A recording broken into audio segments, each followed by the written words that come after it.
ہوتا ہے جس میں ہزاروں لوگ اپنے گزشتہ زندگیوں کی خرابیوں سے توبہ ضرور کر لیتے ہیں۔ قرآن کی ایک آیت میں نے پڑھی، اللہ فرماتا ہے وَأَمَّا مَنْ خَافَ مَقَامَ رَبِّهِ وَنَهَى النَّفْسَ عَنِ الْهَوَىٰ، اور وہ شخص جو اپنے رب کے حضور کھڑے ہونے سے خوف کیا، ڈر گیا، وَنَهَى النَّفْسَ عَنِ الْهَوَىٰ، اور خواہشات نفسانی کے خلاف کیا، نفس کچھ اور چاہ رہا تھا، تم اس کی طرف نہ جا کر اللہ کے حضور کھڑے ہونے کا تمہارے دل میں احساس پیدا ہوا، خوف آ گیا۔ اس کا اجر جانتے ہو کیا ہے؟ قرآن کہتا ہے فَإِنَّ الْجَنَّةَ هِيَ الْمَأْوَىٰ، تو ایسے آدمی کا ٹھکانہ تو جنت ہی ہے، اس کا ٹھکانہ سیدھے جنت ہے۔ خواہشات نفسانیہ یہ ہر ایک کو دی گئی ہیں، یہ انسان کے ساتھ ساتھ چل رہی ہیں، اسی سے جنگ ہماری پوری کنٹینیو موت تک چلتی رہتی۔ دنیا میں دوست بھی بنتے ہیں، دشمن بھی بنتے ہیں، دوست چھوٹ سکتے ہیں اور دشمن ختم بھی ہو سکتے ہیں، لیکن تمہارا نفس تمہاری موت تک ساتھ رہتا ہے، ہر گھڑی ساتھ رہتا ہے۔ وہ نفس ہمارے ساتھ ہے جس نے شیطان کو بھی گمراہ کیا۔ آپ سوچ سکتے ہیں ہر برے کام میں ہم یہ کہتے ہیں کہ شیطان نے بہکا دیا، شیطان نے بہکا دیا، یہی کہتے ہیں، نماز نہیں پڑھے شیطان ورغلایا، بہکایا، صبح نماز میں نہیں آئے شیطان سلا دیا۔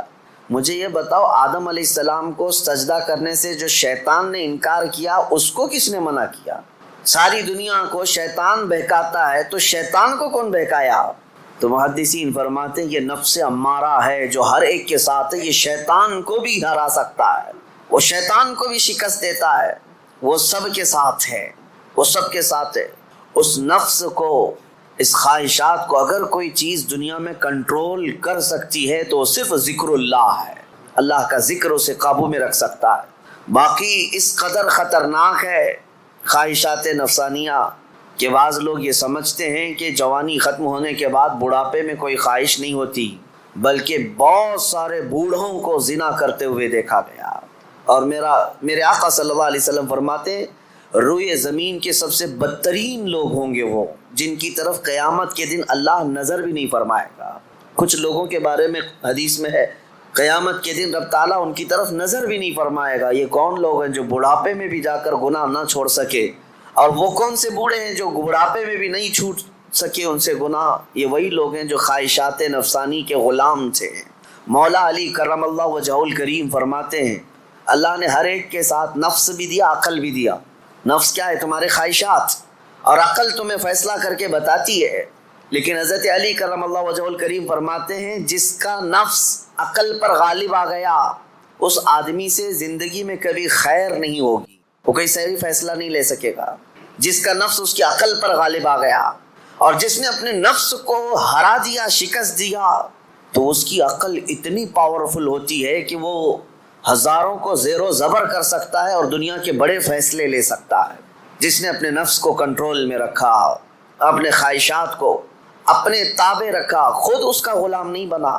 میرے عزیزو، قرآن کی ایک آیت میں آپ کو بتاتا ہوں کتنا بڑا لفظ اللہ تعالیٰ نے قرآن میں فرمایا، توجہ کتنا بڑا لفظ ہے یہ، ارأیت من اتخذ الہہ ہوا، اے محبوب کیا آپ نے نہیں دیکھا کچھ لوگ ایسے ہیں جنہوں نے اپنی خواہشات کو اپنا خدا بنا لیا۔ معبود، الہ کا مطلب ہے معبود، جس کی عبادت کی جائے اس کو کیا کہتے ہیں؟ معبود۔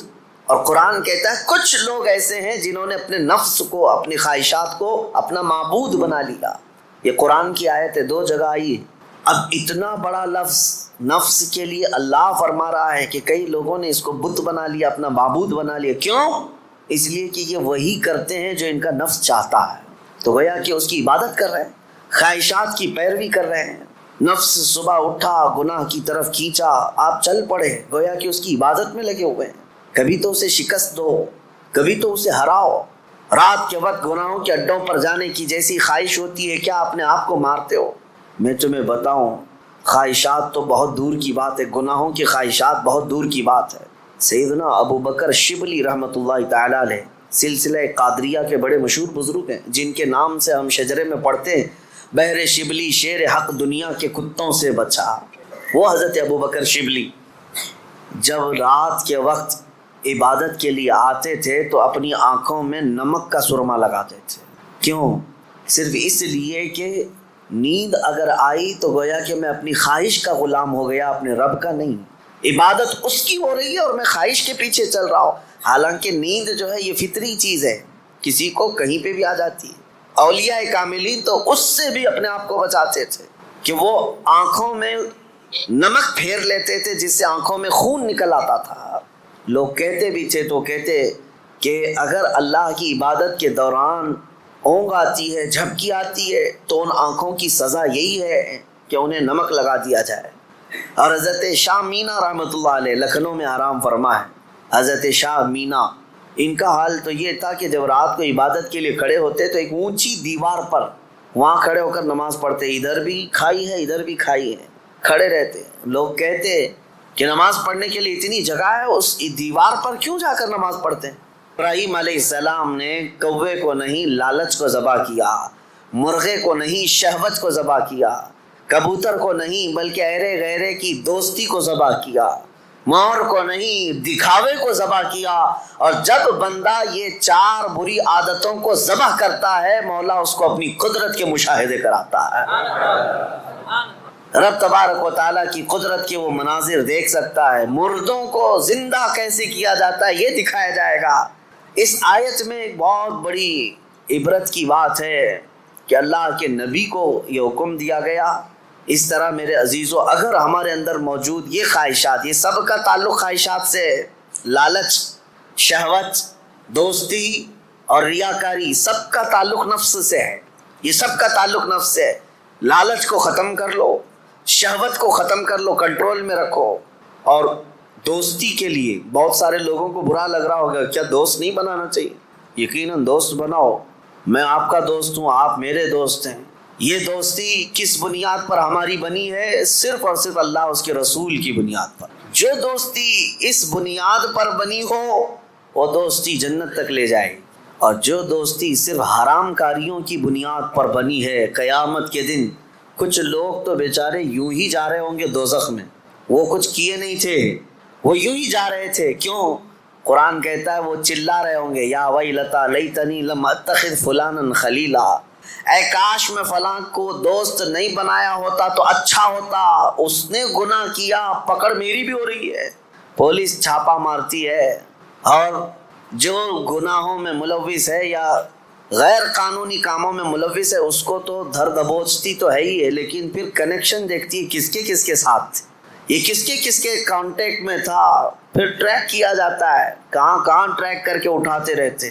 ابھی ہمارے علاقے میں 6 مہینے پہلے کچھ وائلیشن ہوا تھا جس میں پکڑتے 150 تک کو لے کے گئے، صرف اس لیے کہ مین آروپی جو کام کیا تھا اس کو انہوں نے موبائل میں ادھر ادھر فارورڈ کیا تھا، یا صرف دیکھ کر کے اپنے پاس محفوظ کیا تھا۔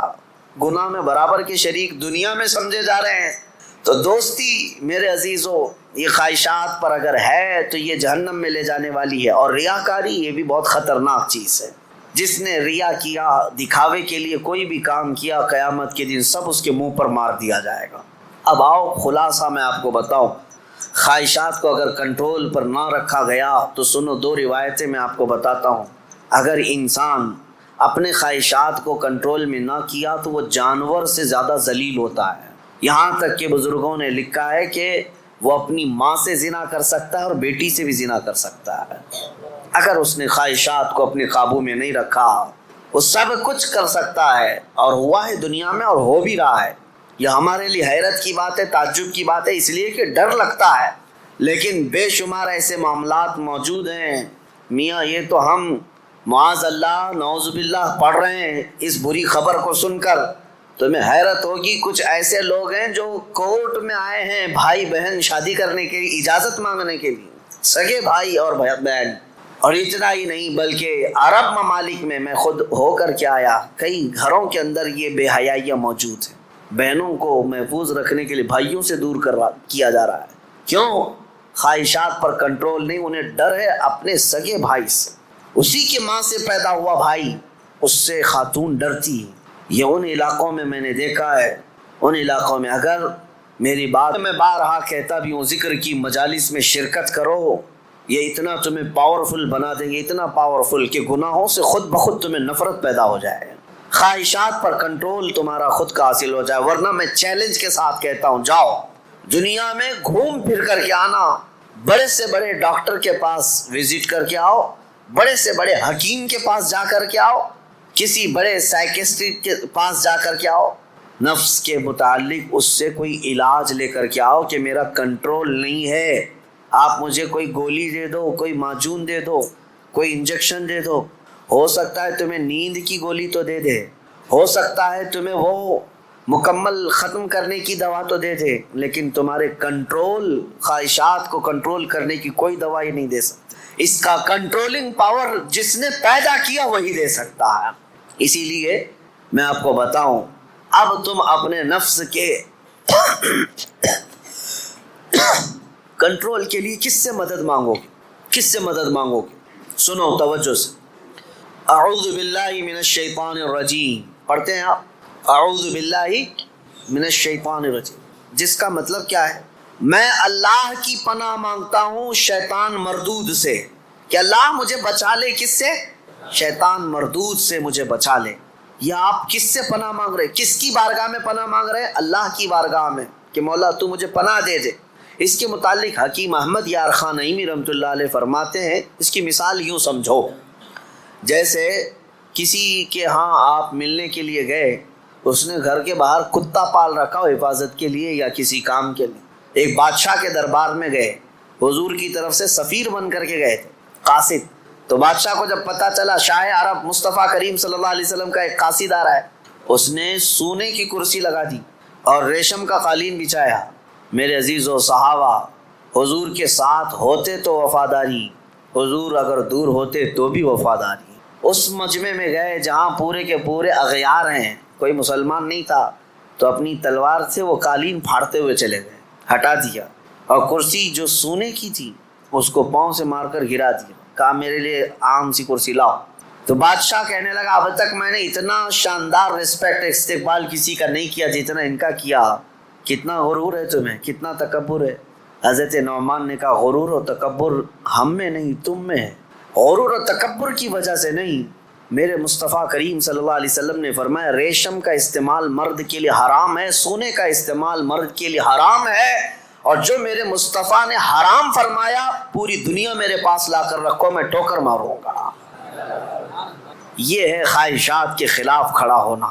ورنہ ہوتا کیا ہے، دنیا نہیں دیکھ رہی، ہمارا ماحول نہیں ہے، چلو کمپرومائز کر لو، آج یہاں مل رہا ہے. کچھ لوگ تو یہی سوچ کر کے ایسی محفلوں میں جا کر بیٹھتے ہیں جن محفلوں میں بیٹھنا ایک غلام رسول کو کبھی زیب نہیں دیتا. شرابیوں کی محفل میں بیٹھ گئے، کبابیوں کی محفل میں بیٹھ گئے. تمہارا کام نہ اصلاح کا ہے نہ تبلیغ کا ہے، پھر بھی جا کر کے ایسوں کے درمیان بیٹھ گئے. کیوں؟ کوئی دیکھ تھوڑی نہ رہا ہے، کوئی دیکھ تھوڑی نہ رہا ہے. اور کبھی کچھ کفار و مشرکین کے بیچوں بیچ بیٹھ گئے گپے لگاتے ہوئے. آگیں گے حدیث پاک میں ہے منافق کی علامت ہے. اور پھر دوسری علامت منافق کی کیا ہے؟ حضور فرماتے ہیں بازار میں بہت جلدی جاتا ہے اور بہت دیر کے بعد بازار سے نکلتا ہے. کافی دیر تک شاپنگ مال میں وقت گزارے گا، اس کا دل لگتا ہے وہاں پر، مارکیٹ میں شاپنگ مال میں گھومتا رہے گا، بہت جلدی مارکیٹ میں جائے گا اور بہت دیر سے نکلے گا. میرے عزیزو، یہ منافق کی پہچان اور دل کالا ہونے کی علامت. اور مومن کی پہچان میرے آقا فرماتے ہیں مسجد میں جلدی آتا ہے اور دیر سے جاتا ہے، بازار میں صرف اپنے کام کے حد تک جاتا ہے اور فوراً وہاں سے بھاگ جاتا ہے. مومن کی پہچان ہے. اس لیے میری یہ نصیحت ہے نوجوانوں کو کہ یہ ذکر کی مجلس قائم کرو، زیادہ دیر تک اپنے دل کو آزاد مت چھوڑو، زیادہ دیر تک دل کو آزاد مت چھوڑو، ورنہ یہ خواہشات تمہیں بہت دور تک لے جائیں گے. دل بوجھل ہو جائے گا، دل سخت ہو جائے گا، دل کالا ہو جائے گا. دیکھنا زمانہ ہو گیا آنکھیں روتی نہیں آج اللہ کی یاد میں، رب تبارک و تعالیٰ کی یاد میں روتے ہو کبھی؟ دل سخت ہو گیا ہے. گھوڑا ہر میدان میں دوڑائے گا، اس کو اتنا آزاد نہ رکھو، اس کو لگام دو اور اس کے لگام کی رسی میرے مصطفیٰ کے قدموں میں ڈال کر رکھو کہ نفس کو اب جہاں جانا ہے. اب آپ سوچ سکتے ہیں رسول اللہ جو سید الانبیاء ہیں، سارے نبیوں کے سردار، وہ دعا کرتے تھے. کیا دعا کرتے تھے؟ اللہم لا تکلنی الی نفسی طرفۃ عین، اے اللہ میرے نفس کو میرے حوالے ایک منٹ کے لیے بھی مت دینا، تو اپنی حفاظت میں رکھ. رسول اللہ کا کون سا نفس تھا؟ میرے آقا کا کہاں کیسا نفس ہے کیا کبھی آپ نے حدیث میں کسی روایت میں سنا کہ حضور نے نفس کے